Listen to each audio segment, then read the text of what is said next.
வாகாலின் பலிபீடங்களை தகர்க்க வந்திருக்கிறோம். ஹல்லேலூயா, ஸ்தோத்திரம் ஸ்தோத்திரம். நான் இன்னும் செய்திக்கு போகவில்லை. முகவுரையாக சில காரியங்களை நான் சொல்லி கர்த்தருடைய செய்திக்குள்ளாய் நாம் கடந்து செல்வோம். நான் இந்த சபைக்கு புதியவள் அல்ல. நாங்கள் பண்ருட்டியில் பாஸ்டர் ராபர்ட் ஹேஜி சர்ச்சில் ஒரு 10 இயர்ஸ் நாங்கள் இருந்தோம். அங்கே சார் ஒர்க் பண்ணிகிட்டு இருந்தார். அதன் பிறகு நாங்கள் செஞ்சிக்கு வந்ததும் எங்கள் சபைக்கு போனோம். ஃபுல் காஸ்பிள் எங்கே இருக்குது? ஏன்னா நாங்கள் சிஎஸ்ஐ பேக்ரவுண்டு, எங்கள் சார் இந்து பேக்ரவுண்டு. ஆனாலும் நாங்கள் அங்கே போய் 10 வருஷம் ஆவிக்குரிய சபையில் இருந்தோம். அதன் பிறகு இங்கே செஞ்சிக்கு வந்த பிறகு ஒரு ஸ்பிரிச்சுவல் க்ரோத்திங் உள்ள சபை தான் வேண்டும் என்று சொல்லி நாங்கள் ஜெபித்து கொண்டிருந்த பொழுது தான் அருமையான பாஸ்டர் ஐயாவும் எங்கள் அன்பு சிஸ்டரையும் எங்களுக்கு இந்த இடத்துல காண்பித்து, இந்த சபையில் கர்த்தருடைய கிருபையினால் 15 ஆண்டு காலம் நாங்கள் இங்கே இருந்தோம். அது மாத்திரமல்ல, பெருவலூரில் இப்போ ஒரு சபை உருவாக்கின பிறகு தான் நாங்கள் இங்கேருந்து போனோம்.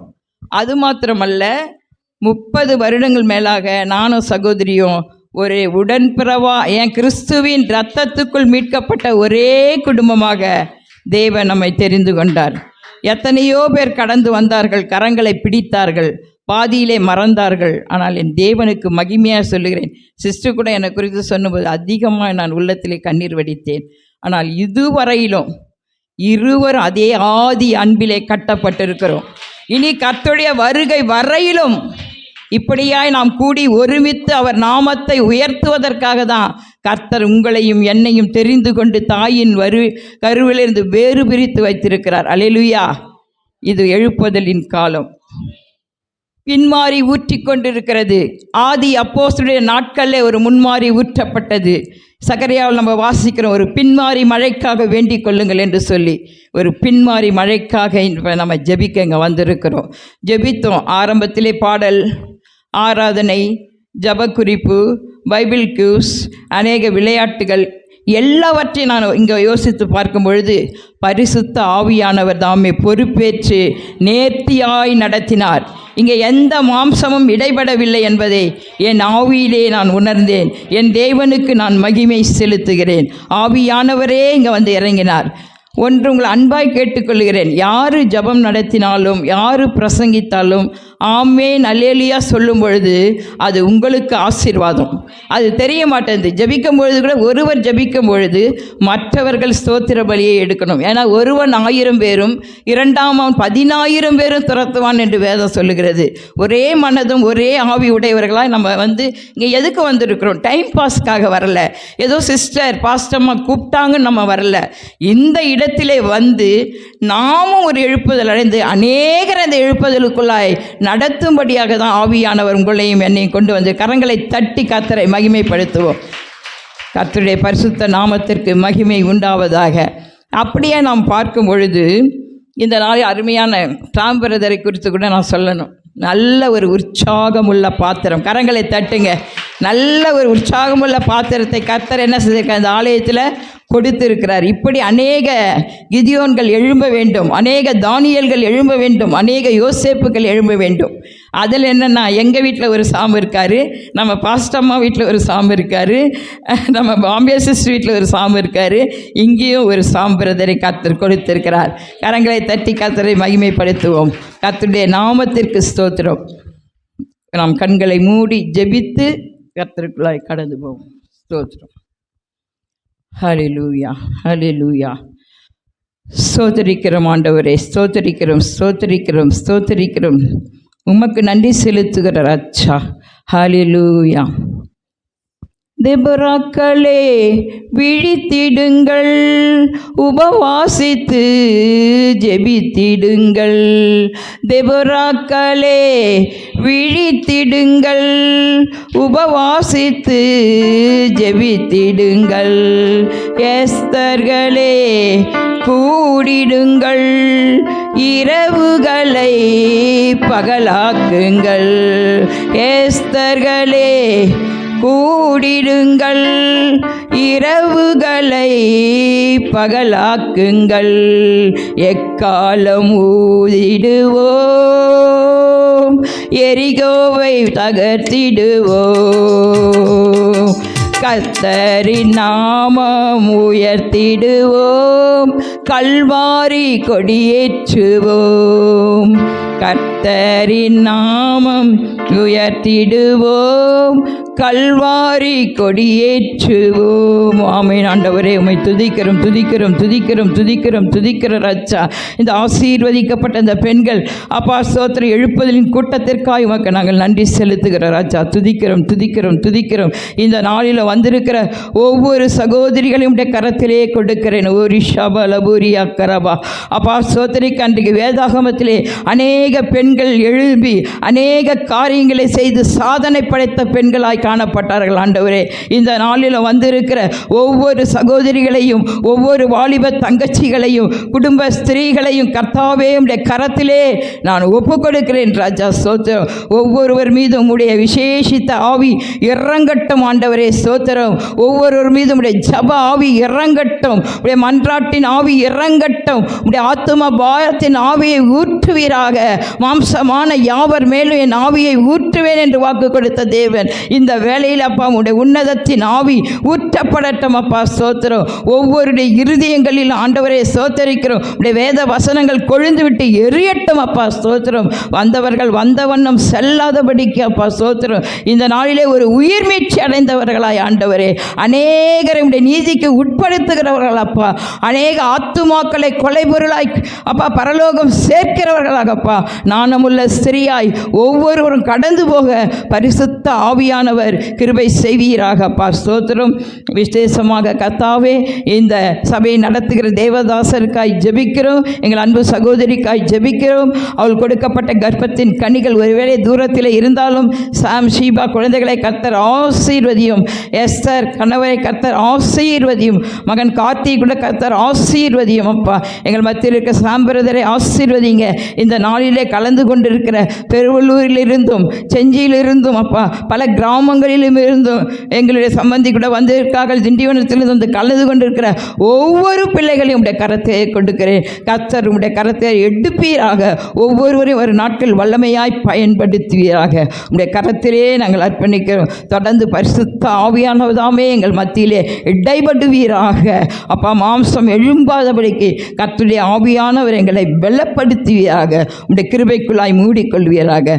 சகல துதி கனம் மகிமை எல்லாவற்றையும் ஒருவருக்கே செலுத்துகிறோம். இயேசுவின் நாமத்தில் ஜெபிக்கிறோம் நல்ல பிதாவே. ஆமீன். இந்த நல்ல தருணத்தை கொடுத்த என் தேவாதி தேவனுக்கும் அருமையான சிஸ்டர் பாஸ்டம் அவர்களுக்கும் இங்கு வருகை தந்திருக்கிற உங்கள் ஒவ்வொருவருக்கும் என் அன்பின் ஸ்தோத்திரத்தை தெரிவித்துக் கொள்கிறேன். ஆமேன். கர்த்தர் அப்படியே இங்கு வந்த ஒவ்வொருவரையும் இப்பொழுது இருக்கிறதை பார்க்கலும் பிதாக்களின் தேவன் சொல்லியபடி 1000 மடங்காய் ஆசீர்வதிப்பாராக. ஸ்திரீகளுக்குள்ளே நீங்கள் ஆசீர்வதிக்கப்பட்டவர்கள் அப்பா. அன்றைக்கு தெபோரா சொன்னால் யாக்கேலை பார்த்து ஸ்திரீகளுக்குள் நீர் ஆசீர்வதிக்கப்பட்டவர்கள் என்று. இன்றைக்கு நீங்கள் அனைவரும் ஆசீர்வதிக்கப்பட்டவர்கள். கர்த்தர்தாமே உங்களை ஆசீர்வதிப்பாராக. ஆமென். அல்லேலூயா. நான் அடிக்கடி சொல்லுவேன், எங்கே போனாலும்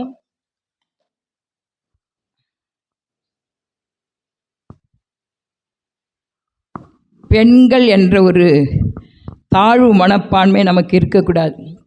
நான் அடிக்கடி சொல்கிறது, எல்லா ஸ்திரீகள் கூடுகையிலையும் தாழ்வு மனப்பான்மையும் அவ்விசுவாசமும் இருந்தால் நீங்களும் நானும் ஊழியத்தை செய்யவே முடியாது. அதே மாதிரி நம்முடைய மாம்ச பலத்தினாலும் இந்த மூளை அறிவினாலும் ஊழியத்தை செய்யவே முடியாது. ஆமென். அல்லேலூயா. ஏன்னா இன்னைக்கு இங்கே வந்து அமர்ந்திருக்கிற எல்லாருக்குள்ளும் ஆண்டவர் ஒவ்வொரு கிருபையை வைத்திருக்கிறார். யாருக்கும் அங்கே கிருபை இல்லைன்னே சொல்ல முடியாது. அவருடைய சமூகத்தில் பாரபட்சம்லாம் கிடையாது. மனுஷனுடைய கண்களில் பார்வையில் தான் இவங்க ஸ்டேட்டஸ் அப்படி, அவங்க ஸ்டேட்டஸ் அப்படி என்று. ஆனால் கர்த்தருடைய சமூகத்தில் எல்லாருமே அவருக்கு மகள்கள். கரங்களை தட்டி கர்த்தரை மகிமைப்படுத்துவோம். எல்லாருக்கும் கிருபை கொடுத்துருக்கிறாரு. இங்கே இருக்கிற எல்லாம் நான் அடிக்கடி சொல்லுவேன், எல்லா பிரசங்கத்திலும் மைக்கை பிடிச்சி பேசினாதான் பெரிய பிரசங்கியார் இல்லை, மைக்கை பிடிச்சி பேசினாதான் ஊழியம் அல்ல. எந்த அளவுக்கு நீங்கள் வீட்டில் இருக்கும்பொழுது உங்கள் முழங்காலை முடக்கி திறப்பின் வாசலிலே ஆத்துமாக்களுக்காக கதறி கண்ணீர் வடிக்கிறீங்களே, அந்த மாதிரி ஊழியம் உலகத்தில் எங்கேயுமே இல்லைங்க. ஹல்லேலூயா. எங்கொன்னாலும் போய் மைக்கை பிடிச்சி எல்லாரும் பிரசங்கம் பண்ணிடலாம். ஆனால் ஜெபிப்பது ரொம்ப கஷ்டம். இதில் யார் உணர்றீங்களோ எனக்கு தெரியாது. 10 நிமிஷம் கண்ணை மூடிட்டு இப்படி டைம் பீஸை திறந்து பார்த்தா நம்ம இன்னும் ரொம்ப நேரம் ஜெபிச்ச மாதிரி இருக்கும். ஆனால் 10 நிமிஷம் தான் இருக்கும். ஆனால் ஜெப ஊழியத்தை போல் ஒரு கட்டடம் எழும்புவதற்கு மூலதானம் என்னென்ன இருக்கிறதோ அதே மாதிரி நம்முடைய ஆவிக்குரிய ஜீவியத்தில் நீங்களும் நானும் எழும்ப வேண்டுமென்றால் ஃபவுண்டேஷன் ப்ரேயர் ப்ரேயர் ப்ரேயர். அல்லேலூயா. ஜபம் இல்லாமல் இந்த உலகத்தில் எதையுமே சாதிக்கவே முடியாது. இப்போ நடக்கிற இந்த உலகத்தில் நீங்கள் பாருங்கள், எல்லாம் செல்ஃபோன் வச்சுருக்கீங்க. உலகத்தில் எத்தனை அழிவுகள் எங்கெங்கெல்லாம் நடந்துக்கிறது. இன்றைக்கி கிருபையாக அவருடைய சமூகத்தில் நீங்களும் நானும் சந்தோஷத்தோடு சமாதானத்தோடு சுகத்தோடு ஜீவனோடு அமர்ந்து கொண்டு இருப்பதே பெரிய ஆசீர்வாத ஐஸ்வர்யம். கரங்களை தட்டி கர்த்தரை மகிமைப்படுத்துங்க. அங்கங்கே விபத்துக்கள், ஆபத்துக்கள், குளிர், வெள்ளம், காஷ்மீர், அமெரிக்காலாம் எடுத்துக்கிட்டிங்கன்னா அப்படியே உறைபனியில் மறித்து கொண்டிருக்காங்க. ஆனால் பாருங்கள், இன்றைக்கி ஆண்டவர் இந்த குடியரசு தினத்தில் உங்கள் அனைவரையும் கொண்டு வந்து அவருடைய சமூகத்தில் பாடவும் ஆடவும் மகிழவும் வேத வினாக்கள் போட்டியில் பங்கு கொள்ளவும் கர்த்தர் எவ்வளவு ஒரு கிருபையாக உங்களை சந்தோஷமாக இந்த இடத்துல வைத்தார். ஏன்னா கர்த்தருடைய சமூகத்தில் தான் சந்தோஷங்க. இந்த உலகத்தில் எங்கேயுமே சந்தோஷம் இல்லை. ஒரு காலத்தில் அப்படி இருந்துச்சு. எனக்கு வீடு இருந்தது, மாடி இருந்தது, பணம் இருந்தது, பங்களா இருக்குது, ஐஸ்வர்யம் இருக்குது, அழகு இருக்குது, படிப்பு இருக்குது, பதவி இருக்குது, எனக்கு என்ன குறை என்று சொன்ன நாட்களும் உண்டு. ஆனால் இப்போ நான் சொல்கிறேன், ஆண்டவருடைய வருகை வெகு சமீபம். ஹல்லேலூயா. இனி காலம் செல்லாது. இந்த காலத்தில் நீ மௌனமாய் இருந்தால் யூதர்களுக்கு ரட்சிப்பு வேறொரு இடத்தில் இருந்து வரும் என்று மொர்தெகாய் எஸ்தரை பார்த்து எச்சரித்தார். என் அன்பு சகோதரியே, எனக்கு எல்லாம் தெரியும், இவங்க பிரசங்கித்து தான் நான் கேட்டு முன்னேறணும் இல்லை. ஒரு சிறு பிள்ளையை கொண்டு ஒரு வசனம் வருதுன்னா அதுவும் நமக்கு எச்சரிப்பு. மறந்து விடாதே. சிறு பெண்ணு தான் நாகமானுக்கு சொன்னா, அந்த இடத்துல ஒரு அற்புதம் நடந்தது. எனவே இந்த நாட்களிலே இங்கே வந்திருக்கிற என் அன்பு சகோதர சகோதரிகளே, என் வாலிப தங்கச்சிகளே, இந்த கோணலும் மாறுபாடுமான சந்ததியின் நடுவிலே நீங்களும் நானும் கரைபிழை அற்றவர்களாய், குற்றமற்றவர்களாய், மாசற்றவர்களாய் ஜீவிக்க வேண்டும் என்று சொன்னால் கர்த்தருடைய வேத வசனங்களும் அவருடைய சமூகத்திலே காத்திருப்பதும் நம்முடைய பரிசுத்தத்தை குலைக்க இன்றைக்கு எத்தனையோ இந்த உலகத்தில் பயங்கரமான காரியங்கள்லாம் நிகழ்ந்து கொண்டிருக்கிறது. இப்படிப்பட்ட இந்த பாவ உலகிலே நீங்களும் நானும் கர்த்தருக்கு சாட்சியாய் வாழ வேண்டும் என்று சொன்னால் உன்னுடைய வாழ்க்கையிலே ஜபத்தை நீ உயர்த்த வேண்டும். 2025 எப்படி வாழ்ந்தாயோ, எப்படி ஜபித்தாயோ, எப்படி வேதம் வாசித்தாயோ தெரியாது. ஆனால் அந்த 2026 ஒரு பிரதிக்கினை எடு என் அன்பு சகோதரியே. ஒரு நாளைக்கு தசம பாகம் பணத்தில் கொடுக்கிறோம். அதே மாதிரி நேரத்திலே தசம பாகம் 2 மணி 40 நிமிடம் கொடுக்கிறோமா? என்னையும் சேர்த்து தான் சொல்கிறேன். நான் பூரண பரிசுத்த மனவாட்டி என்று சொல்லவில்லை. எத்தனை மணி நேரம் ஆண்டவருக்காக கொடுக்கிறோம்? ஒரு நாளைக்கு எத்தனை அதிகாரத்தை வாசித்து தியானிக்கிறோம்? எத்தனை பேருக்கு சுவிசேஷத்தை சொல்லுகிறோம்? எத்தனை பேருக்கு திறப்பிலே நின்று முழங்காலை முடக்கி, ஐயோ எஸ்தர் சொன்னது போல என் ஜனத்தின் மீது வரும் பொல்லாப்பை எப்படி காண்பேன், என் குலத்துக்கு வரும் அழிவை எப்படி சகிப்பேன்? இந்த வாரம் நமக்கு இருக்கிறதா? நான் கூட மைக் போட்டு பிரசங்கத்தில் கத்திடலாம். ஆனால் என் தனிப்பட்ட ஜீவியத்தில் நான் எப்படி இருக்கிறேன் என் தேவனுக்கு தெரியும். ஆனால் இனி காலம் செல்லாது. அன்பு சகோதரனே சகோதரியே, இருக்கிறது ஒரே ஒரு வாழ்க்கை. அந்த ஒரே ஒரு வாழ்க்கையை ஆண்டவருக்காக நாம் அர்ப்பணிப்போம். அருமை சகோதரி சந்திரா கூட சொன்னாங்க, யாம் பெற்ற இன்பம் பெருக வையகம். அந்த மகளுடைய பாரம், நாம் பெற்ற ரட்சிப்பை அநேகருக்கு பெற வேண்டும் என்று சொல்லி வீட்டு ஜபக்கூடுகை நடத்தி அநேகருக்கு சுவிசேஷத்தை சொல்லுகிறார்கள். அப்படிதான் நானும் சொல்லுகிறேன். நீங்களும் நானும் பெற்ற இந்த ரட்சிப்பை அநேகர் பெற்றுக்கொள்ள நம்ம ஜாதி ஜனம் குடும்பம் முழுவதுமாய் ஆண்டவரை சொந்த ரட்சகராக ஏற்றுக்கொள்ள வேண்டும். இன்னைக்கு நீங்கள் சொல்லலாம், எப்படிங்க சிஸ்டர், நம்மளை விட படிப்பில் உயர்ந்தவங்க, நம்மளை விட அந்தஸ்தில் உயர்ந்தவங்க, நம்மளை விட பணக்காரு, அவங்கக்கிட்டலாம் நான் போய் சத்தியத்தை சொன்னால் ஒரு மிடுக்காக தான் பார்க்குறாங்கன்னு. அப்படி நீங்கள் சொல்லனாலும் பரவாயில்ல, டைரியில் போடுங்க என்னுடைய அனுபவம், பேரை எழுதுங்க, அதை கையில் வைங்க. ஆனால் இப்போ 2-3 சர்ஜரி ஆன பிறகு தான் தேவனுக்கு மகிமையாக சொல்கிறேன். புல்பீட்டில் போய் சொல்ல விரும்பலை. ஒரு வாரத்தில் 4 நாள் பாஸ்டிங் இருப்போம் நானும் சத்தியாவும். ஆனால் இப்போ ஒரு ரீசன்ட் டேஸாக இப்போ நான் வாரத்தில் 1 நாள், மாதத்தில் 2 நாள். ஏன்னா என்னுடைய இது கண்டிஷனுக்காக. அப்போ பாருங்கள், அந்த உபவாச ஜபத்தில் நானும் சத்யாவும் பேர் எழுதி அவள் 4 வருஷம் கூட இருந்தா. கரங்களை வைத்து ஜெபித்தோம். நாங்கள் யாராருக்கு ஜெபித்தோம் அவங்கெல்லாம் இன்றைக்கி ரட்சிக்கப்பட்டிருக்காங்க. கரங்களை தட்டி கர்த்தர். நம்மால் பலத்தினால் ஒன்றுமில்லை, பராக்கிரமத்தால் ஒன்றும் இல்லை, தேவனுடைய ஆவியினால் ஆகும். எந்த மனுஷனையும் பிரகாசிப்பிக்கிற மெய்யான ஒளி ஆண்டவராக இயேசு கிறிஸ்து ஒருவர் தான். அதனால் நீங்கள் சோர்ந்து போகாதீங்க. அதுக்கு தான் நான் சொல்கிறேன், சோர்வே உங்களுக்கு வரக்கூடாது. தாழ்வு மனப்பான்மை, ஐயோ நான் போய் சொன்னால் கேட்பாங்களா, ஐயோ நான் போய் சொன்ன நான் அந்த குவாலிஃபிகேஷன் இல்லை, அந்த அளவுக்கு என்கிட்ட ஐஸ்வர்யம் இல்லை, அந்த அளவுக்கு என்கிட்ட தாளந்து இல்லை. நீங்கள் நினைக்காதீங்க, கர்த்தர் எல்லாருக்கும் தாளந்தை கொடுத்துருக்கா. இன்றைக்கி சிஸ்டர் கூட பாருங்கள், எதுக்கு இந்த ஜபக்குழுவை ஆரம்பிச்சுட்டாங்க. இன்றைக்கி ஒரு விசேஷித்த பெண்கள் அவர்களுக்குள்ள இருந்த பாரம், அவர் எஸ்தருக்குள்ள இருந்த பாரம், தாதிமார்களை கூட்டி ஜெபித்தா. ஏன்னா 127 நாடுள்ள ஜனங்கள் மாண்டு மடிந்து விடுவார்களே, நான் போய் திறப்பில் நிற்கிறேன், நான் செத்தால சாகிறேன் சொல்லிவிட்டு என்ன செய்தா, அந்த ஜபக்குழிகை செய்தால். அந்த ஜபத்தின் நிமித்தமாக 127 நாடிலே உள்ள எல்லா யூதர்களும் காக்கப்பட்டார்கள். கரங்களை தட்டி காத்துறவங்க. இன்னைக்கு சிஸ்டுடைய பாரம் இந்த செஞ்சி பட்டணத்தையும் சுற்றி உள்ள கிராமங்களில் இருக்கிற நலிந்த மனம் நொந்த எத்தனை ஸ்திரீகள் இன்றைக்கி நம்ம நினைக்கிறோம். மனுஷன் முகத்தை பார்க்குறான். அன்றைக்கு கண்ணால் கூட ஆலயத்தில் வந்தா, ஏலி முகத்தை தான் பார்த்தாரு. ஆராதனையிலே சிஸ்டர் சொன்னாங்க, மனக்லேசமுள்ள ஸ்திரீயாய் அவள் கண்ணீரை தண்ணீராய் ஊற்றி கொண்டிருந்தா. ஆனால் பாருங்கள், பாஸ்டருக்கு கூட தெரியாதுங்க நம்மளுடைய நிலைமை. ஆனால் இருதயங்களையும் உள்ளந்தரியங்களையும் ஆராய்ந்து அறிகிற கர்த்தருக்கு தெரியும். மனுஷன் முகத்தை தான் பார்ப்பான். உன் இருதயத்தின் கவலைகள், வியாகுலங்கள், பாரங்கள், கண்ணீர்கள், இழப்புகள் எல்லாம் அவருக்கு தெரியும். எத்தனையோ ஸ்திரீகள் வெளியே சிரித்து கொண்டிருக்காங்க, ஆனால் அந்தரங்கத்திலே அழுது கொண்டிருக்காங்க.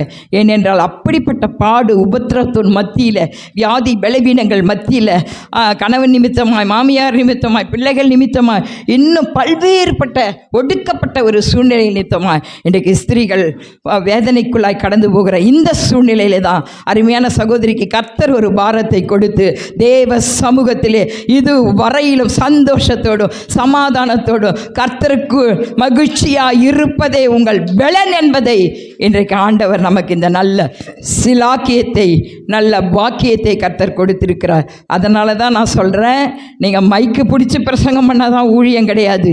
நீ மணிக்கணக்கா தேவ சமூகத்தில் விழுந்து கிடக்கிறப்பார், அந்த மாதிரி ஊழியம் இந்த உலகத்தில் ஒன்றுமே இல்லை. அதான் நான் அடிக்கடி சொல்லுவேன், எசேக்கான் அடிக்கடி சொல்லுவார், நான் அமெரிக்காவில் போய் பிரசங்கம் பண்ணேன், நான் ஆஸ்திரேலியாவில் போய் பிரசங்கம் பண்ணேன், நான் ரஷ்யாவில் போய் பிரசங்கம் நோ, அதெல்லாம் ஒன்றுமே இல்லை.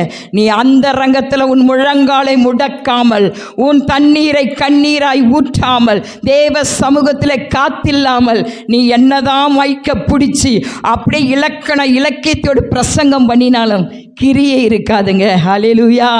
இந்த இடத்துல வந்து நிற்பது கூட எந்த அளவுக்கு நான் விரயம் பண்ணி தேவ சமூகம் காத்திருந்து வந்தால் தான் இங்கே நிற்க முடியும்.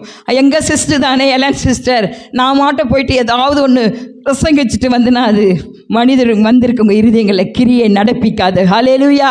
தேவ சமூகத்தில் காத்திருந்து ஜெபிக்கிற எஸ்தர்களாய் இன்றைக்கு நீங்கள் மாறினவர்களாய் கடந்து போக வேண்டும். இதுவரைக்கும் உங்கள் ஜபஜீவி எப்படி இருந்ததோ நீங்கள் நினைக்காதீங்க, நான் படிப்பறிவில்லை, எனக்கு எப்படி ஜெபிக்க தெரியும், ஒன்றுமே இல்லை. ஸ்தோத்திரம் ஸ்தோத்திரம் இயேசுவே, என் கிராமத்தை ரட்சி, என் வீட்டை ரட்சி, இதே போதுங்க. இது அழகாக அப்பாவுக்கு மழலை மொழி அங்கே மேலே போயிட்டு அந்த ஜபத்துக்கு அப்படியே பதில் கீழே கடந்து வரும். அவர் பட்சபாதம் இல்லாத தேவன். ஹல்லேலூயா. அவர் அழகு பார்க்காத தேவன். உன் ஆவிக்குரிய அந்தரங்க அழகை தான் அவர் பார்க்கிறார், உன் ஜப அழகை தான் பார்க்கிறார், நீ வேதம் வாசிக்கிற அழகை தான் பார்க்கிறார். எனவே நீங்கள் வந்து உலக ரீதியான குவாலிஃபிகேஷனை கண்டு இதுவரைக்கும் எப்படி இருந்தீங்களோ இந்த 2026 ஒரு பிரதிக்கிணை எடுங்க, ஒரு பிரதிஷ்டையோடு செல்லுங்க. நான் இயேசுவின் பிள்ளை, எனக்கு கொடுத்திருக்கு பாடக்கூடிய தாளந்தா பாடுங்க. அந்த பாடல் மூலமாக அநேகர் ரட்சிக்கப்படுவார். பிரசங்கக்கூடிய தாளந்தா பிரசங்கிங்க, அந்த பிரசங்க அநேகரை ரட்சிப்புகள் கொண்டு வரும். இப்படி எழுதக்கூடிய தாளந்தா எழுதுங்க. இப்படி கர்த்தர் கொடுத்திருக்கிறார், இல்லைன்னு சொல்ல முடியாது. படித்தவங்களுக்கு மட்டும்தான், டாக்டருக்கு மட்டும்தான், IAS IPS கலெக்டருக்கு மட்டும்தான் கர்த்தர் தாள தாளந்து இல்லை. கர்த்தருடைய சமூகத்தில் யார் ஒருத்தவங்க மணிக்கணக்காக விழுந்து கிடக்கிறாங்களோ அவர்களுக்கு பரலோகத்தின் தேவனானவர் வரங்களையும் வல்லமைகளையும் வானத்திலிருந்து இறக்கி ஊற்றுகிறவராயிருக்கிறார். ஓரிஷா பலபுரியாக்கவா. இதுவரையில் உன் வாழ்க்கை எப்படி இருந்தது அன்பு சகோதரிகளே? இனி ஒரு பிரதிஷ்டையோடு கூட இந்த இடத்துல போங்க. ஏதாவது நான் என் தேவனுக்காக செய்வேன். ஏதாவது ஃபாதர் கூட பண்ணார், ஏதாவது ஒவ்வொரு நாளும் செய்ய வேண்டுன்னு. அதுதான் இன்னும் நம்ம அக்கத்தில் போகிற இடத்துல வர இடத்துல நான் போன முறையே சொன்னேன், டீச்சர்ஸோ எந்த துறையில் இருந்தாலும் இயேசு நல்லவன் ஒரு வார்த்தையை போடுங்க. உன் ஆகாரத்தை தண்ணீர் மேல் போட்டுடு, அநேக நாட்களுக்கு பலனை காண்பாய். நான் புளிச்சப்பள்ளி என்ற கிராமத்தில் 8th படிக்கும்போது எனக்கு அந்த அளவுக்கு வேத அறிவு ஞானம்லாம் கிடையாது. எங்கள் பக்கத்து வீட்டு ஒரு ஆச்சாரி குடும்பம் சேர்ந்த பையன், அவங்க அக்காவுக்கும் அவனுக்கும் இந்த கதைகளை சொல்லுவேன். 8th படிக்கும்போதே எனக்கு ஆண்டவர் மேலே அவ்வளோ பற்றுதல். அப்போவே நான் அண்டர்லைன் பண்ணி வைப்பேன் வசனங்கள் எல்லாம். ஆனால் அந்த அளவுக்கு என்ன ஸ்பிரிச்சுவல் க்ரோத்திங்கில் நடத்த நாட்களில் ஆட்கள் இல்லை, ஆனால் ஆவியானவரே நடத்தினார். அப்போ பாருங்க, அந்த தம்பி போன மாதத்தில் ஒரு ஃபோன் பண்ணுறான். அக்கா, சின்ன வயசில் புளிச்சப்பள்ளத்தில் புளியா மரத்து அடியில் நீங்கள் பைபிள் கதையெல்லாம் சொல்லுவீங்கள்ல, நாங்கள் பெங்களூருக்கு வந்தோம், ஒரு சர்ச்சுக்கு போகிறோம், பக்கத்து வீட்டு அக்கா எங்களை அழைச்சி போனாங்க. இன்றைக்கி நானும் என் அக்கா நீலாவதியும் மூழ்கி ஞானஸ்நானம் பெற்று பெங்களூரில் ஆவிக்குரிய சபையில் அங்கத்தினராக இருக்கிறோம். நம்ம கையில் ஒன்றும் இல்லைங்க, ரட்சிப்பு தேவனுடைய கரத்தில் இருக்கிறது. உன் ஆகாரத்தை நீ போட்டுடு, ஜபத்தோட கூட சொல்லிடு. என்னைக்காக இருந்தாலும் ஒரு நாளைக்கு அந்த ஆத்துமாவை கர்த்தர் ரட்சித்து எங்கே இருக்கிற ஒரு சபையில் பேழைக்குள்ளே கொண்டு போய் சேர்த்து விடுவார். எனவே இந்த ஆண்டிலே நீங்கள் சொல்லுங்கள், அப்பா எனக்கு படிப்பில்லை, எனக்கு அழகில்லை, எனக்கு அந்தஸ்து இல்லை என்று நான் தாழ்வு மனப்பான்மையோடு இருக்க மாட்டேன். இனி காலம் செல்லாது, உடைய வருகை வெகு சமீபம், ஒரே ஒரு வாழ்க்கை, அது உமக்காக என்று சொல்லி நீங்கள் உங்களுக்கு கொடுத்துக்கிற தாளந்து, இங்கே இருக்க எல்லாரும் தாளந்து பெற்றவங்களாம், அந்த தாளந்தை இன்னும் உயர்த்துங்க. அந்த ஜபத்தை இன்னும் உயர்த்துங்க. அந்த பாடக்கூடிய தாளந்தை உயர்த்துங்க, பிரசங்கிக்கூடிய தாளந்தை உயர்த்துங்க. மணிக்கணக்காய் தேவ சமூகத்தில் விழுது கிடக்கிற தாளந்தை உயர்த்துங்க. நிச்சயமாய் அப்பா அவருடைய கரத்தில் உங்களை எடுப்பார். ஏன்னா அவர் உண்மை உள்ளவராக இருக்கிறார். உண்மையாய் தம்மை நோக்கி கூப்பிடுகிற யாவருக்கும், உண்மையாய் தம்மை நோக்கி கூப்பிடுகிற யாவருக்கும் அவர் சமீபமாக இருக்கிறார். ஹல்லேலூயா. எனவே இந்த நாளிலே உங்களுக்குள்ள ஒரு தைரியம் வர வேண்டும், ஆவிக்குரிய தைரியம். நீதிமொழிகள் 28:1 சொல்கிறது, நீதிமான் சிங்கத்தை போல் தைரியமாக இருப்பான். இன்றைக்கு நீங்கள்லாம் யாருங்க? இயேசு கிறிஸ்துவின் ரத்தத்தினால் கழுவப்பட்ட நீதிமான். அவரை விசுவாசிக்கிறதுனால் நீங்கள்லாம் நீதிமான். நீங்களும் நானும் பாவிகளாக ஒரு காலத்தில் இருந்தோம், ஆனால் அவருடைய ரத்தத்தினால் கழுவப்பட்ட நீதிமான்களாய், அவருடைய நாமத்தை விசுவாசிக்கிற விசுவாசத்தினால் நீதிமான்களாய் மாற்றப்பட்டிருக்கிறோம். அந்த நீதிமான்களாகிய நீங்கள் எப்படி இருக்க வேண்டும்? சிங்கத்தை போல தைரியம். கரங்களை தட்டி கர்த்தரை மகிமைப்படுத்துங்க.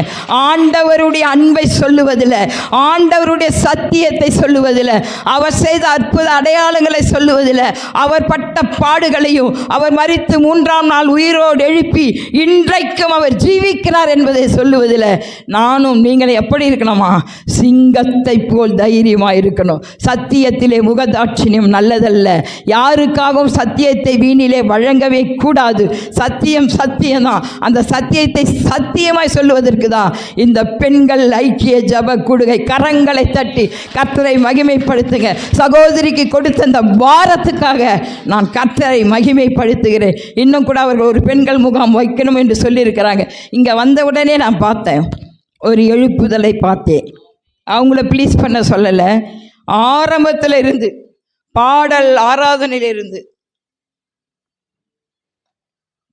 ஜப நடத்துகிற காரியம் எல்லாமே பாருங்கள் இங்கே மாம்சத்திலே காணப்படவில்லை. நீங்கள் யார் யார் உணர்ந்தீங்களோ, நான் ஆவியிலே உணர்ந்து என் தேவனுக்கு நன்றி சொன்னேன். கரங்களை தட்டி எழுப்புதல் இங்கேயும் வந்து விட்டது. அல்லேலூயா. பின்மாறி மழை செஞ்சியிலும் ஊற்றப்பட்டிருக்கு தேவனுடைய ஆலயத்தில். அல்லேலூயா. அந்த எழுப்புதல் முதல்ல யாருக்குங்க வரணும்? நம்முடைய இருதயத்தில் ஒரு தனிப்பட்ட மனுஷிக்குள் எழுப்புதல் வந்தாதான் குடும்பத்துக்குள் வரும். அந்த குடும்பத்துக்குள் வந்தால் தான் சபைக்கு வரும். சபைக்குள் அந்த எழுப்புதல் வரும்போது தான் சமுதாயம் தேசத்தையே கலக்க முடியும். எழுப்புதலாம் எடுத்த உடனே தேசம் கலக்கப்படாது. உன்னுடைய உள்ளத்திலே வருகிற அந்த எழுப்புதல் தான் உன் முழு குடும்பமும், உன் முழு சபையும், உன் முழு தேசத்தையும் பற்றி பிடிக்கும். எழுப்புதல் தீ பற்றி பிடிக்கணும்னா முதல்ல உன் உள்ளத்திலே ஜபத்தி பற்றி கொண்டிருக்க வேண்டும். பலிபீடத்தில் அக்கினி எப்பொழுதும் எரிந்து கொண்டிருக்க வேண்டும். அந்த அக்கினி என்ன அக்கினி? அந்த பலிபீடம் யாரு? அந்த பலிபீடம் நீங்களும் நானும் தான். இங்க நின்று இருக்கிற இந்த பலிபீடம் அல்ல, அந்த பலிபீடம் நீ தான், அந்த பலிபீடம் நான் தான். அந்த பலிபீடத்தில் எப்பொழுதும் ஜப அக்கினி, ஜப அக்கினி, ஆராதனை அக்கினி, ஊழிய அக்கினி, ஆத்மபாரத்தின் அக்கினி, வேத வசனங்களை வியாக்கியானம் பண்ணி பிரசங்கிக்கிற அக்கினி பற்றி எரியும் பொழுதுதான் சமுதாயம் அசைக்கப்படும், தேசம் அசைக்கப்படும். பெரியவங்க சொல்லுவாங்க, ஒரு ஆணுக்கு பின்னாடி ஒரு பெண் உண்டு என்று நான் சொல்கிறேன். ஒவ்வொரு தேசத்தை அசைக்க வேண்டும் என்றால் அந்த தேசத்துக்கு பின்னாடி வேதத்திலே அநேக பெண்கள் எழும்பி நின்றாங்க. நான் எடுத்து வந்த செய்தியே வேறு, என் ஆவியானவர் என்னை நடத்துகிற விதமே வேறு. நான் நான்கு மெசேஜ் எடுத்தேன். 1 ரூத்து, 2வது தெபோராள், 3வது ராகாப், 4வது அன்னாள். ஆனால் ஆவியானவர் நடத்துகிற விதம். அப்போ நான் சிஸ்டர்கிட்ட கேட்டேன், சிஸ்டர் எனக்கு எவ்வளோ 1 hour, எனக்கு கொஞ்சம் டைம் எடுத்துரும், அதில் கொஞ்சம் நான் ஒழுங்கில்லை தான், அதனால். ஆனால் நடத்துகிற விதம் தான், ஆவியானவருக்கு தான் கீழ்ப்படினோம். நான் எடுத்த செய்தியை சொல்ல தான் போகிறேன், ஆனால் அவர் நடத்துகிற விதம் இங்கே புல்பீட்டில் வந்த பிறகு. அதனால் அந்த ஜப அக்கினி எப்பொழுது உங்கள் மீது என் மீது எரிந்து கொண்டு இருக்குமாயின் நிச்சயமாய் தேசத்தில், இந்த செஞ்சி பட்டணத்தில், தமிழ்நாட்டில் லகுவாய் எழுப்புதல் அக்கினி, கரை புரண்டு ஓடும் எழுப்புதல் அக்கினி பற்றி எரியும். அக்கினியை போட வந்தேன், அது இப்பொழுதே பற்றி எரியட்டும். ஒரு ஷபலபுரியா கரபா. அந்த அக்கினி உன் மீதும் என் மீதும் போடும் பொழுது அது முழு சபையும், முழு குடும்பத்தையும், முழு தேசத்தையும் பற்றி பிடிக்கும். கர்த்தருடைய நாமத்துக்கு மகிமை உண்டாவதாக. ரூத்தின் சரித்திரம். எனக்கு டைம் பார்த்து எவ்வளோ இருக்கு டைமு? 1 மணியா? சரி தான், ஷார்ட் ஆகும்னு சொல்ல டைம் முடிச்சுடுங்க. ஏன்னா எனக்கு ஆவியானவர் வேறு விதமாக நடத்திட்டார். எடுத்த இன்சம் இன்னும் வரவே இல்லை. ப்ரைஸ்லாம் நான் சீக்கிரமாக 1:10 முடித்து விடுகிறேன். எத்தனையோ எடுத்தேன். 4 ஸ்திரியை குறித்து இன்றைக்கு கடை நம்ம எடுத்தவங்க வாசிங்க. ஹல்லேலூயா, ஸ்துதிக்கிறோம். ரூத்தின் சரித்திரம் 1ஆம் அதிகாரம் 6வது வசனம் எடுத்தவங்க கொஞ்சம் சீக்கிரமாக வாசிங்க, டைம் இல்லை.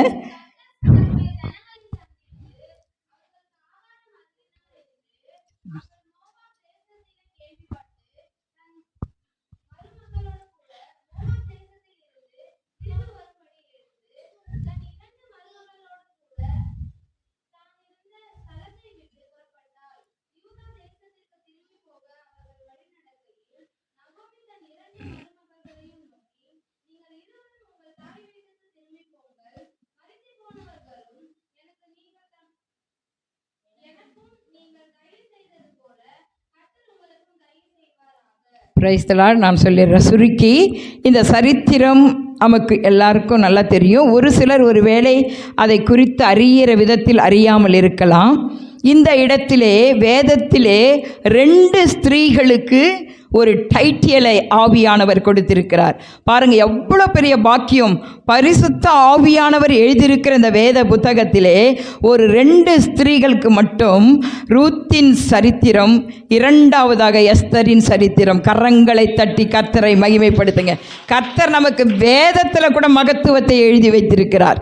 அந்த ரூத்து யாருன்னா, அவள் நகோமிக்கு, அதாவது நியாயாதிபதிகள் நியாயம் விசாரித்த நாட்களில் அந்த பெத்லகேமிலே ஒரு பஞ்சம் ஏற்பட்டது.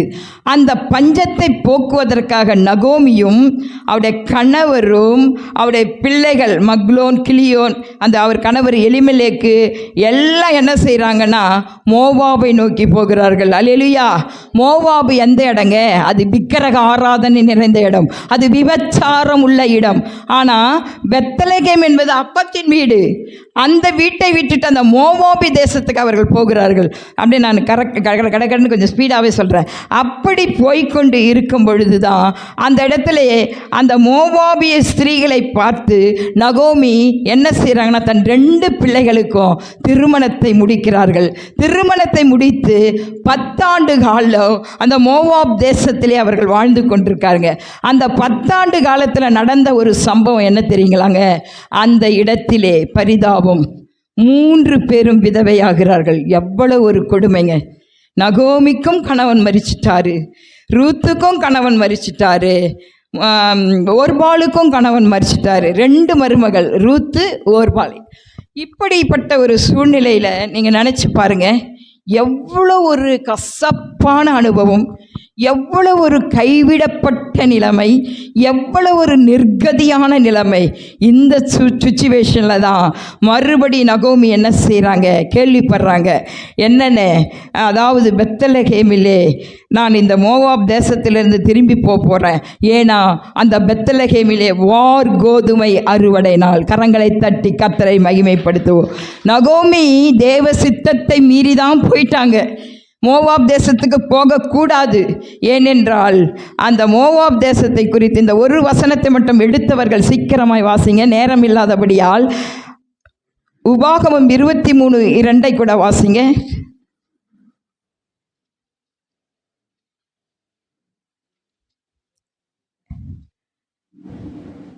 சீக்கிரம் வாசிங்க.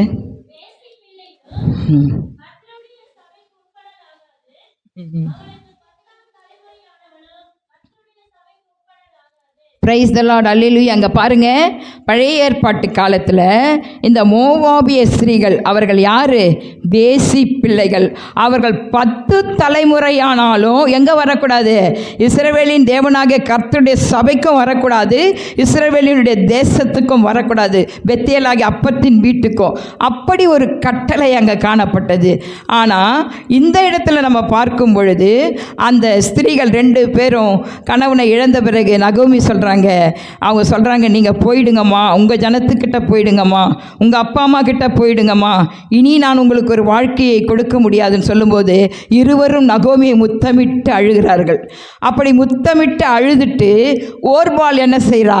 அவள் அந்த மோவாப் தேசத்துக்கே இளைய மருமகள் போய் விடுகிறாள். ஆனால் ரூத்தோ அவள் சொல்கிறா, நான் உம்மை பின்பற்றாமல் உம்மை விட்டு திரும்பி போவதை, ரூத்து 1:6 கூட பாரு, உம்மை விட்டு திரும்பி போவதை குறித்து என்னோட பேச வேண்டாம். நீர் போகும் இடத்திற்கு நானும் வருவேன், நீ தங்கும் இடத்திலே நானும் தங்குவேன்.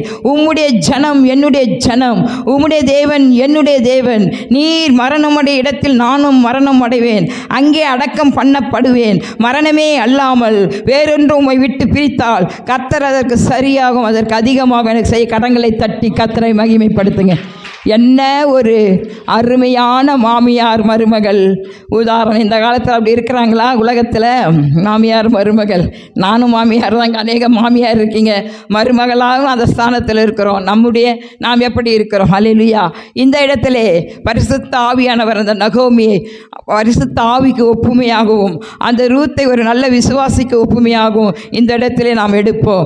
ரோமரில் கூட 8:36, 37, 38 வாசிக்க வேண்டாம். அப்போ பவுல் சொல்வார், மரணமோ ஜீவனோ, உயர்வோ தாழ்வோ, நாசம் மோசமோ, பட்டயமோ பஞ்சமோ நிர்வாணமோ, எது கிறிஸ்துவின் அன்பை விட்டு என்னை பிரிப்பது யார்?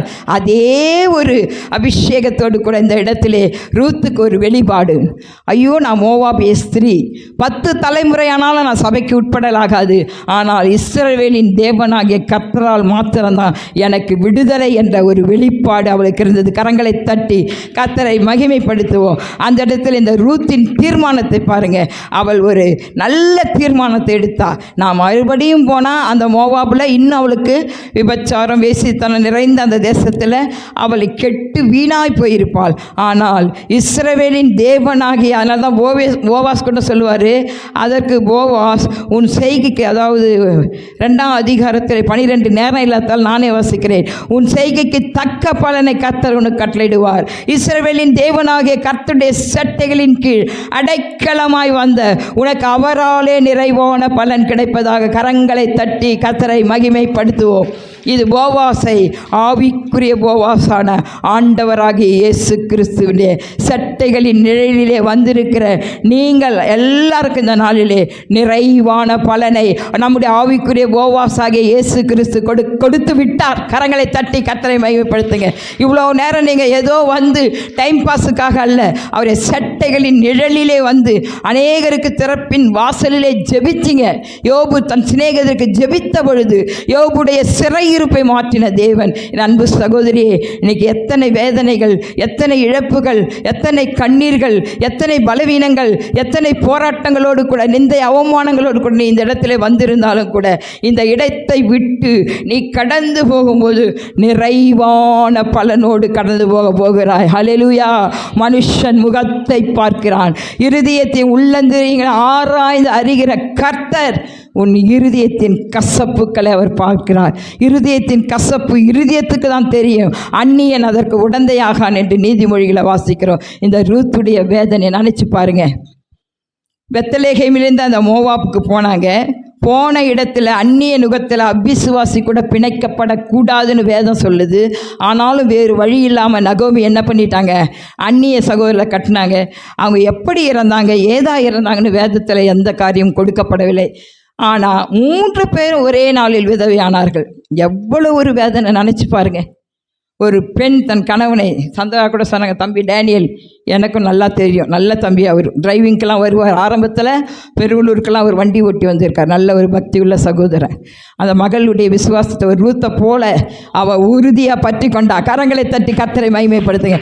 இஸ்ரவேலின் தேவனால் தான் எனக்கு விடுதலை என்ற வெளிப்பாடும் மன உறுதியும். நகோமி நல்ல ஒரு மாமியார். எம்மா, இனி உனக்கு வாழ்க்கை கொடுக்க முடியாதுமா, உங்கள் அம்மா வீட்டுக்கு போயிடுங்கம்மா, 2 பேரும் இளம் வயசாகிறீங்கம்மா, இந்த சொசைட்டி உங்களை விடாதுமா, தயவு செய்து போங்கம்மா, நல்ல ஆலோசனை தான் கொடுக்குறாங்க. ஆனால் தான் பரிசுத்த ஆவிக்கு ஒப்புமையாக நகோமி இந்த இடத்துல எடுக்கிறேன், நல்ல ஒரு ஆலோசனை. ஆனால் அதை விட ஆவியானவர் ரூத்துக்கு ஒரு நல்ல ஆலோசனை கொடுத்துட்டார். மகளே, நீ ஒரு மோவாபு ஸ்திரீ. அந்த மோவாபு எதுலேருந்து வந்தாங்க? லோத்துடைய பெண் பிள்ளைகள் தன் தகப்பனுக்கு குடியை கொடுத்து வெறித்து அதன் மூலமாக பிறந்த சந்ததி தான் அம்மோன், மோவாப். அல்லேலூயா. அந்த மோவாபில் வந்தவ தான் ரூத்து. அந்த ரூத்துக்கு ஆண்டவர் செய்த ஒரு அற்புதம் தான் என்னன்னு பார்த்தா, அவளிடத்திலே ஆவிக்குரிய தைரியம் காணப்பட்டது, அவளிடத்திலே ஒரு பணிவு காணப்பட்டது, அவளிடத்திலே ஒரு கனிவு காணப்பட்டது, அவளிடத்திலே ஒரு சாந்தம், மனத்தாழ்மை காணப்பட்டது. அல்லேலூயா. பாருங்க, அப்படி மாமியார் எல்லா கட்டளையும் அவன் என்ன பண்ணிட்டா, நிராகரிச்சிட்டா. அம்மா, இந்த ஒரு காரியத்தில் நான் செத்தாலும் உங்களோடு தான் சாவேன். கரங்களை தட்டுங்க. இன்னைக்கு நீங்கள நானும் சொல்லணும், வாழ்ந்தாலும் இயேசுவுக்காக, செத்தாலும் இயேசுவுக்காக, கோடி கோடியாக பணத்தை கொட்டி கொடுத்தாலும் இயேசுவுக்காக, யார் கேவலப்படுத்தினாலும் இயேசுவுக்காக. ஆனால் சத்தியத்தை சத்தியமாய் நாம் அறிவிப்பது நம்முடைய கடமையாக இருக்குது. கேவலமாக பேசினால் பரவாயில்லை, எள்ளி நகையாடி ஏளனம் பண்ணினால் பரவாயில்லை, பரலோகத்தின் தேவனான காரியத்தை உங்களுக்கு கை கூடி வர பண்ணுவார். கரங்களை தட்டி கர்த்தரை மகிமைப்படுத்துங்க. 3 பேர் விதவையா போனாங்க. இந்த ரூத்து 4 அதிகாரம் தாங்க. ஆனால் 4 நாளைக்கு பிரசங்கம் பண்ணலாம். இன்றைக்கி எனக்கு நேரம் இல்லை. 4 அதிகாரம் தான். நானே ரூத்து புத்தகத்தை எத்தனையோ முறை படித்தேன். ஆனால் அப்போல்லாம் படிக்க வேண்டிய கதையை போல படித்தேன். ஆனால் இன்றைக்கி கண்ணீரோடு படித்தேன். இந்த 4 அதிகாரம் முடிக்கும் போதெல்லாம் என் கண்ணீரை தண்ணீராய் ஊற்றினேன். அந்த மகளுடைய உறுதியை பார்த்தேன், அந்த மகளுடைய தீர்மானத்தை பார்த்தேன். அப்படியே எடுத்த காலை பின்ன வைக்கவே இல்லை. இன்னைக்கு எத்தனையோ ஊழியத்தில் நடத்தின சகோதரிகள்லாம் மனுஷன் செய்த தப்புல மறிக்கும் பொழுது ஆண்டவரை மறுதலிக்கிற கூட்டத்தையும் நான் பார்த்து ஏங்கி கொண்டிருக்கேன். எவ்வளவோ அவர்களுக்காக இரத்த வேர்வை சிந்தி ஜெபிச்சு ஜபத்தில் வழி நடத்தின. ஆனால் இன்றைக்கி உலகத்தாரோட மோசமாய் போய் கொண்டிருக்கேன். நான் பெயர் சொல்ல விரும்பலை. ஆனால் அவர்களெல்லாம் நினைத்து நான் கண்ணீரை தண்ணீராக ஊற்றினேன். பெயர் எழுதி வைத்து ஜெபிச்சேனப்பா. இன்றைக்கி இப்படி ஒரு பின்மாற்றத்திலே உலகம் உலகம் உலகம் என்று ஓடிக்கொண்டிருக்க ஒரு கூட்டம் ஐஸ்வர்யத்துக்காகவும் ஆஸ்திக்காகவும் ஃபங்க்ஷனுக்காகவும் தன்னுடைய நேரங்களை விளைக்கிறையும் செலுத்தி கொண்டிருக்காங்க. ஆனால் இந்த ரூத்து தன் மாமியாரோடு கூட வர. அப்புறம் பாருங்கள், நான் நினச்சி பார்த்தேன், ஆண்டவரே, அவள் சின்ன வயசு தானே, அவள் ஒரு வெக்கப்பட்டிருப்பாள்ல. இஸ்ரவேல் தேசத்துக்குள்ளே நம்ம போகிறோம், நகோமிக்கு தான் நம்ம மருமவ. ஆனால் இஸ்ரவேலர்கள் மோவாபியர் கூட ஐக்கியம் வைக்கவே மாட்டாங்க. அந்த காலத்தில் முதலியார் ஜனம் எஸ்சிங்களை தீட்டுன்னு தூர தூக்கி தண்ணி ஊற்றுவாங்களே, அதை விட கேவலமாக நடத்துவாங்களாம். அப்படி இருக்கிற ஒரு சூழ்நிலை அவள் சொல்கிறா. அவள் இப்படி நகோமி மோவாபிய ஸ்திரியான ரூத்தை பார்த்து சொல்கிறா, நம்ம வந்துட்டோம், வார்கோதுமை அறுப்பு துவக்கத்தில் பெத்லகேமில் நடக்குது, நீ போன்னு சொல்கிறா. நம்மளாம் இருந்தால் என்ன சொல்லுவான்? ஐயோ என்னங்கம்மா, நானே எங்கள் கணவனை இழந்தேன், இப்போ நான் உங்களை நம்பி இங்கே வந்திருக்கிறேன், என்ன போய் புதிய வயலில் போய் அறுவடை பண்ணு, அது பொறுக்கின்னு வா, இப்படி சொல்கிறீங்களே. இன்றைக்கி நம்மளாம் அப்படி தான் கேட்டிருப்போம். பாருங்கள், ரூத்துடைய கீழ்ப்படிதல், கரங்களை தட்டுங்க, கீழ்ப்படிந்து அவள் என்ன பண்ணுறா, அந்த அறுவடை இது நடக்கிற அறுப்பறுக்கிற அந்த இதுக்கு கடந்து போகிறா. அது யாருடைய நிலம் என்று பார்த்தா பெத்லகேம். நேரம் இல்லாதாலும் நான் வேதத்தை வாசிக்க சொல்ல, நானே சொல்கிறேன். அங்கே போகும்போது அந்த வயல்வெளியில் அவள் போய் எலிமெலேக்கின் வம்சனாகிய போவாஸ் உடையதாக இருந்தது. அல்லேலூயா. இது எதை காமிக்கிறது? போவாஸ், ஆவிக்குரிய போவாஸ் ஆகிய இயேசு கிறிஸ்து. அல்லேலூயா. அப்பொழுது அந்த மோவாப் தேசத்தில் அறுக்கிறவர்களை பார்த்து கர்த்தர் உங்களோட இருப்பாராக என்றான். அதற்கு அவர்கள் கர்த்தர் உம்மை ஆசீர்வதிப்பாராக. 2:4-5 யோசித்து பாருங்கள். ஒரு பெரிய பணக்காரன் இப்போ யார ஒரு எம்எல்ஏ ஒரு மினிஸ்டர் வராங்கன்னா நம்ம என்ன செய்வோம்? அப்படியே ரொம்ப இது பண்ணி தூரம் ரெஸ்பான்ஸ் பண்ணுவோம்ல, ஐயோ ஐயோட. பாருங்கள், அந்த போவாஸ் அந்த வேலை செய்கிற அந்த வயல்வெளியில் வந்து நின்று கொண்டு அவர் சொல்கிறாரு, கர்த்தர் உங்களோடு இருப்பாராக. அல்லேலூயா.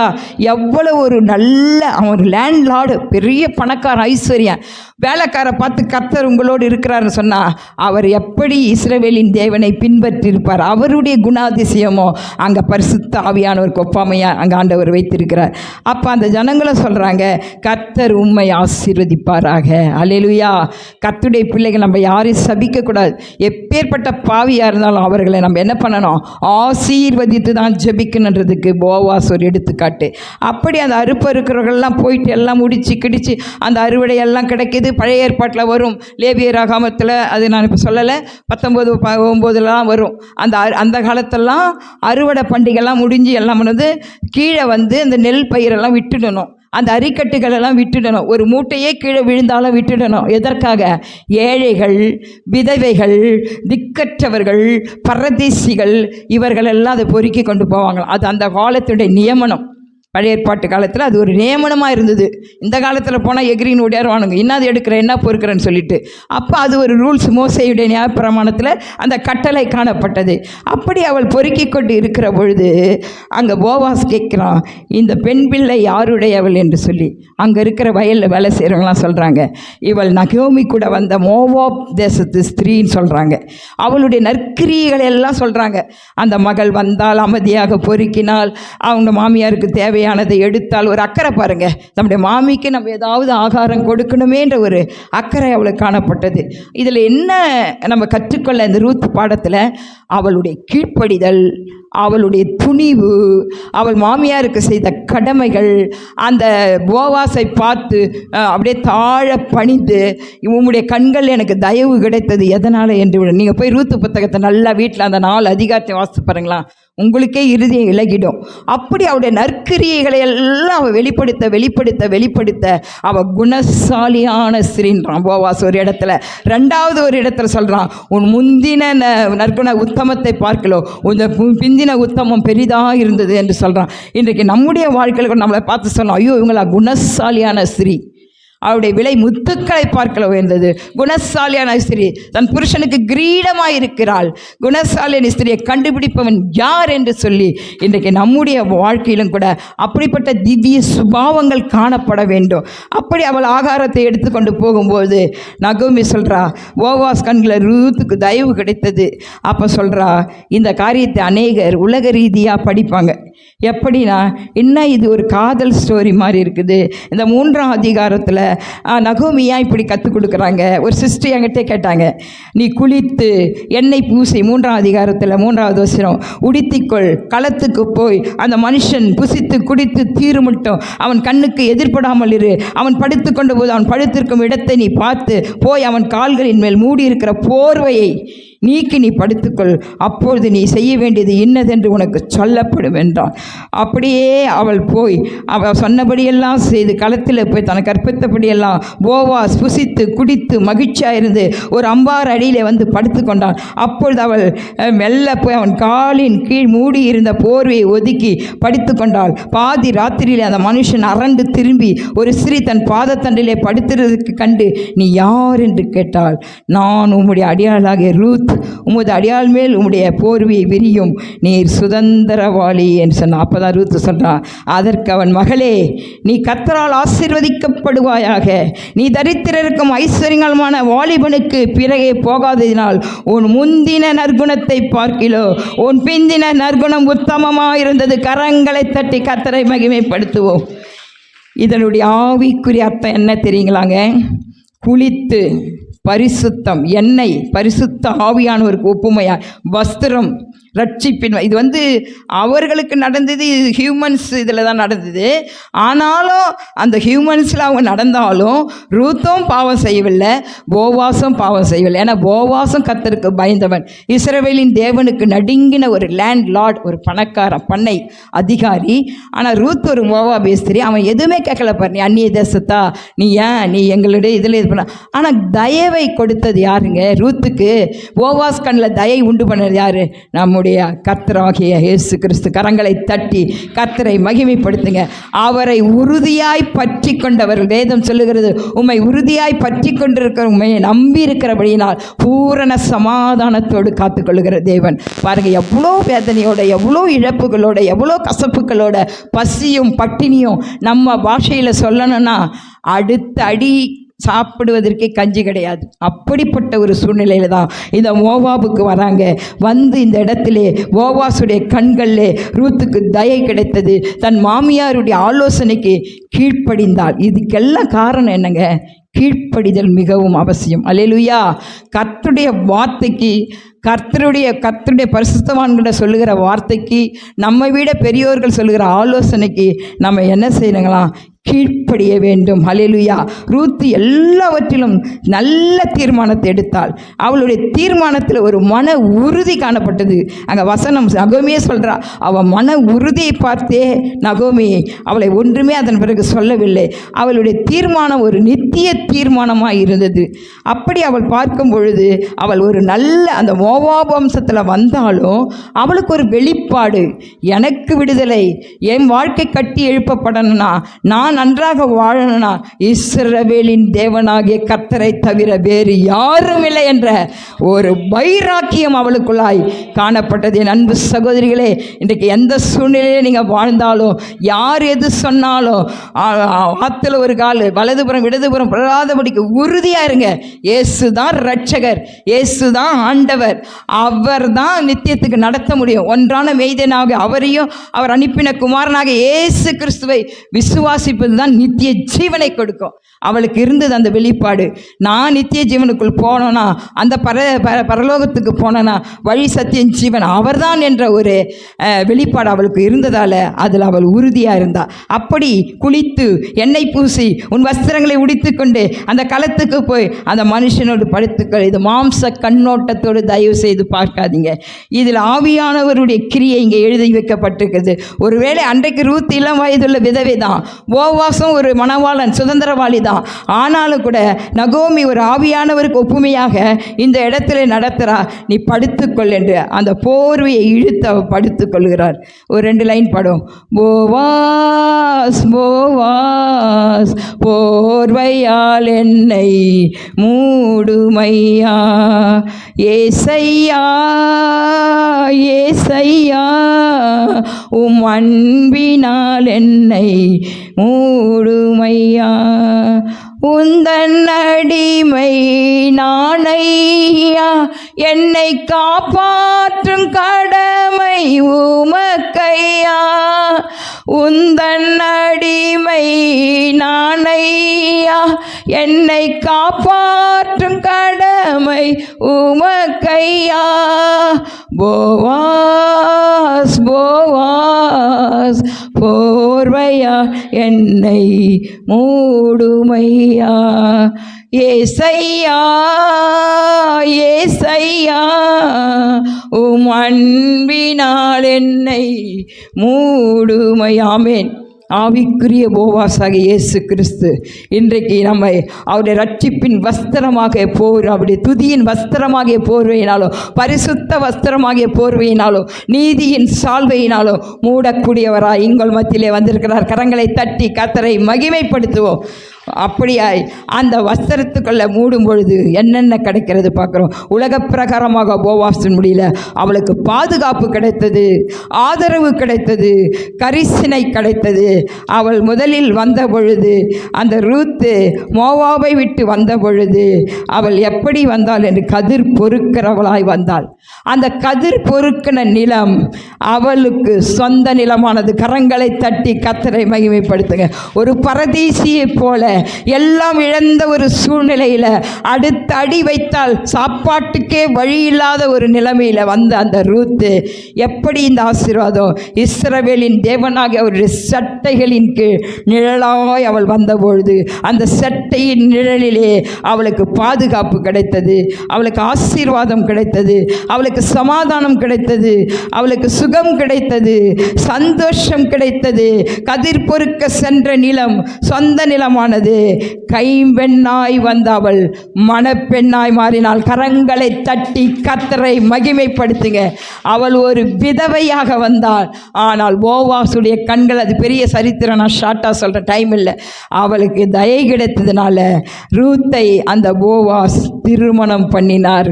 அல்லேலூயா. யோசித்து பாருங்க, வறண்ட நிலம், பாலை வனம், இதுதான் உங்கள் வாழ்க்கை சரித்திரம். ஆனால் நீரூற்றாய் கர்த்தர் மாற்றினார். அல்லேலூயா.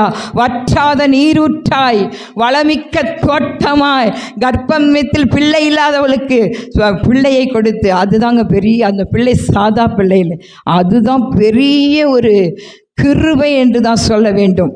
ஆண்டவருடைய பார்வையில் நசுக்கப்பட்டவர்கள், புறக்கணிக்கப்பட்டவர்கள், கெட்டுப்போன வாழ்க்கையில் உள்ள ஒரு நிலைமையில் உள்ளவர்கள், இவர்களை புதுப்பிப்பது தான் நம்முடைய ஆண்டவருடைய ஒரு பெரிய ஸ்பெஷாலிட்டி. கரங்களை தட்டி கர்த்தரை மகிமைப்படுத்துங்க.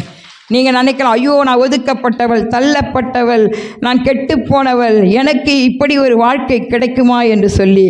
ஆனால் அன்றைக்கு போவாஸ் கண்களில் ரூத்துக்கு தயை கிடைத்தது. இன்றைக்கு ஆவிக்குரிய போவாஸ் ஆகிய இயேசு கிறிஸ்துடைய கண்களில் நமக்கு தயை கிடைக்கிறது. மத்திய எழுதின சுவிசேஷம் 1ஆம் அதிகாரத்தை எடுங்க.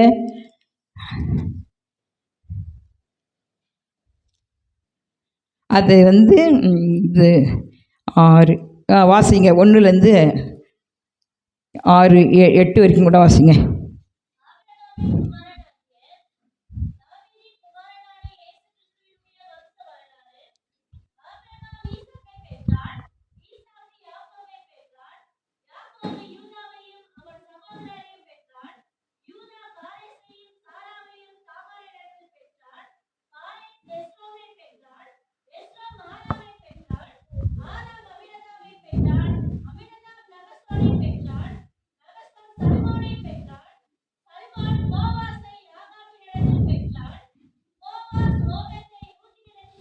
கரங்களை தட்டி கர்த்தரை மகிமைப்படுத்துங்க. யாருக்குங்க கிடைக்கும் இந்த ஸ்லாக்கியம்? யாருக்குங்க இந்த கிடைக்கும் இந்த பாக்கியம்? பாவ சந்நிதியிலே மோவாபின் வம்ச வழியிலே வந்த ரூத்துக்கு ஆண்டவராக இயேசு கிறிஸ்துவின் வம்ச பட்டியலிலே இடம் கிடைத்தது. கரங்களை தட்டுவோம், மறுபடியும் தட்டுவோம், விசுவாசத்தோடு தட்டுவோம். இங்கு வந்திருக்கிற நமக்கும் கூட ஆவிக்குரிய போவாசாகிய அந்த நித்தியத்திலே நீங்களும் நானும் இடம் பிடிக்க வேண்டும். நான் இதை வாசிக்கும்பொழுது ரொம்ப ஆண்டவருடைய அந்த அன்பை நினச்சி நான் சந்தோஷப்பட்டேன். ஏன்னா அந்த உலகம் ஒருத்தவங்க பாவம் செய்தால் ஒதுக்கி தள்ளி வெறுக்கிற இதில் இங்கே பாருங்கள், அந்த ரூத்து தன்னை முற்றிலுமாக அர்ப்பணித்தா, முற்றிலுமாக கீழ்ப்படிந்தா, முற்றிலுமாக அந்த தீர்மானத்தில் உண்மையாக இருந்தா, தன் பரிசுத்தத்தில் உண்மையாக இருந்தா, எல்லா காரியத்திலையும் தன் மாமியாருக்கு உண்மையாக இருந்தா, சுதந்திரவாளியாகிய போவாசுக்கு அவள் உண்மையாக இருந்தா, அவள் சத்தியத்துக்கு சாட்சியாக நின்றா. அதனுடைய ஒரு ஆசீர்வாதமும் ஒரு கிருபையும் தான் சல்மோன் போவாஸை ராகாப்பினிடத்தில் பெற்றான். இந்த ராகாப் யாருன்னா போவாசுடைய தாய். கரங்களை தட்டி கர்த்தரை மகிமைப்படுத்துங்க. டைம் இல்லை, ராகாப்பை குறித்து கூட ஒரு ஹிஸ்ட்ரி எடுத்துகிட்டு வந்தேன். அந்த ராகாப்பு யாருங்க? பயங்கரமான வேசி. எரிகோ பட்டணத்தில் வேசி தொழில் செய்து கொண்டிருந்த ராகாப்பு. ஆனால் அங்கே வந்த வேவுகாரரை அவள் பாதுகாத்தது நிமித்தமாக அவள் விசுவாச பட்டியலிலும் வந்துட்டா, இயேசு கிறிஸ்துவின் வம்சப்பட்டியலையும் வந்துட்டா. எபிரேயர் பட்டணத்தில் ராகாப்பு வந்துட்டா. இங்கேயும் இயேசு கிறிஸ்து, இந்த முடிச்சிடுவேன் ஒரு 10 நிமிஷம், இயேசு கிறிஸ்துடைய வம்சப்பட்டியலில் வந்துட்டா. பாருங்கள், இந்த கிருபை இவள் ஒரு மோவாபிய ஸ்திரீ. ஏன்னா இப்போ இந்த ரூத் யாருங்க? தாவீதுக்கு கொள்ளுப்பாட்டி. கரங்களை தட்டி கர்த்தரை மகிமைப்படுத்துங்க. வறண்ட வாழ்வு மதுரமானது, மாறாவின் கசப்பு, வறண்டு துவண்டு ஒன்றுமே இல்லை என்று போன அந்த வாழ்வு வம்சப்பட்டியலில் வருவதற்கு என்ன காரணம்? இஸ்ரவேலின் தேவனாகிய கர்த்தருடைய சட்டைகளின் கீழ் அவள் அடைக்கலமாய் வந்தால். கரங்களை தட்டி கர்த்தரை மகிமைப்படுத்துங்க. நம்முடைய இயேசு கிறிஸ்துவினுடைய நாமம் பலத்த துருகம். நீதிமான் அதற்குள் ஓடி சுகமாய் தங்கியிருப்பான். அந்த நாமத்துக்குள்ளாக, அவருடைய சட்டைகளுக்குள்ளாக அவள் ஓடி வந்துட்டா. ஐயோ, நான் மோவாபை திரும்பி பார்க்க மாட்டேன். நான் இஸ்ரவேலின் தேவனாக என் மாமியார் சொன்ன தேவன் தான் உண்மையான தேவன், அவர் தான் உண்மையாக ரட்சிக்கிறவர், அவங்க தான் உண்மையானவங்க, அந்த ஜனம்தான் என் ஜனம் என்று அவள் உறுதியாய், அங்கே தான் ரூத்து புத்து நல்ல வீட்டில் 4 அதிகாரம் தான் போய் வாசித்து பாருங்க, மன உறுதியாய் இருந்தால். அல்லேலூயா. இன்னைக்கு ஒரு முறை நம்ம ரட்சிக்கப்பட்டுட்டோம், அபிஷேகம் பெற்றுட்டோம், கர்த்தருடைய பிள்ளைகள் என்று இருந்துட்டோம், எக்காரணத்தை முன்னிட்டு உனக்கு கோடி கோடியாக கொடுத்தாலும் சரி, உனக்கு மாடி மாடியாக கட்டினாலும் சரி, பின்னோக்காதே. பின்னோக்கி பார்த்த லோத்துடைய மனைவி உப்பு தூணான. அல்லேலூயா. உன்னுடைய ஆவிக்குரிய வாழ்க்கையில் முன்னேற்றம் தான் இருக்கணும், முன்னோக்கின பார்வை தான் இருக்கணும், பின்னோக்கிய பார்வை இருக்கக்கூடாது. வேசியாய் இருந்த ராகாப்புடைய வயிற்றிலே இந்த போவாஸ் பிறந்தான். அந்த போவாஸுக்கும் ரூத்துக்கும் ஓபேத் பிறந்தான்.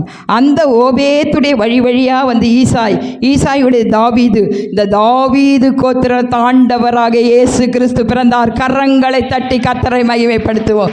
ஒரு ஷபலபுரி அக்கரபலபரவ. எவ்வளவு ஒரு அற்புதமான வழி நடத்துதலுங்க. பரிசுத்த ஆவியானவருக்கு ஒப்புமையாக நகோமியும் ரூத்து ஒரு நல்ல ஃபெய்த்ஃபுல் செயின்ட், விசுவாசியான ஒரு ஒப்புமையாகவும், போவாஸ் ஆவிக்குரிய ஆண்டவராக இயேசு கிறிஸ்துக்கு ஒப்புமையாகவும் இந்த இடத்துல இந்த கதையல்ல, நிச்சயம் சித்தரிக்கப்பட்டது.